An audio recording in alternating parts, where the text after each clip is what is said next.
Hello, it's Goddess of Favor with Kingdom Building Spotlight. And this one here is for all of my fellow Virgo or Airbnb hosts who is coming towards their peak season and have some downtime before their property goes into high demand. You'll usually see this if your property is in a town with annual events or if there is a particular season in which your area comes in high demand. Now, for some of us, let's just be honest, we've just been doing the same thing for so long and it's just no longer working. Either way, I found a great way to prepare or refresh your property to start getting that calendar filled again.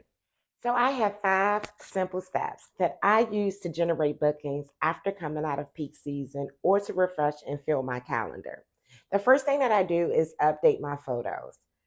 I update my photos on the listing at least once a year. Home decorations changes all the time, and if I went with a trend that was no longer in, I now have a property that looks outdated. This also shows my returning guests that the property has been maintained. So while updating, I'm checking for paint touch up, baseboards, coffee makers, and I'm clearing out my cupboards. I want to make sure that the forks haven't disappeared and I have a full set for each amount of guests that my property can hold. I've added an additional bedroom, so this was most important because I needed to account for that extra linen in the bathrooms as well as serving items inside of the kitchen. All right, so number two, which some would say is just important as number one or should be done first, especially if you're just starting off.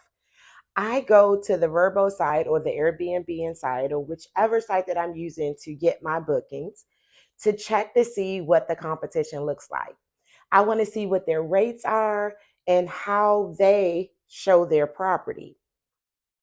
Now, I'm a premier host and I also use the Verbo Market Maker too. However, I also find myself needing to fine tune my listings, maybe that minimum or maximum. As when I was starting out, before I was even a premier host, I was booking at rates at $299 to maybe $324 a night. Now that I have 15 other hosts competing with me, those rates I have seen fall into maybe $199 a night or capping out at $254. When I first started again, there was little competition and maybe about 6 hosts. So, which brings me to number three. If there is a place that you can improve on to give your guests a better experience, here's the time to do it now.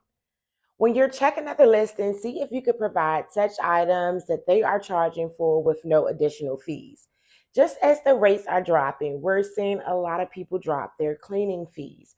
So think about that when you're looking at their rates compared to yours and how that fits in with getting on that calendar. And it's not only about the amenities on site. Number four, during this refresh, I check out what spots are trending in my community and I include them in my listing. If there is a concert, sport event, or new attractions that have opened, my guests are going to know about it and they're going to know how close I am to the facility. When I visit the facility, I'll also check out to see if the owners are willing to give our guests a good deal. And number five, know what's happening in the travel industry.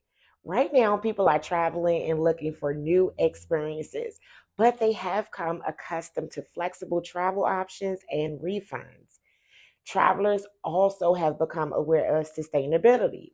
So make sure that you're following with the trend of the industry. For instance, I've updated my listing to show that we use filter water systems versus single use bottles. And I also check and verify my rules and refund policies to make sure that I'm in line with the current trends. And that's it. That's 5 simple things that I do to fill up my calendar. If you'd like to hear more about being a verbal host, subscribe, like, and comment below.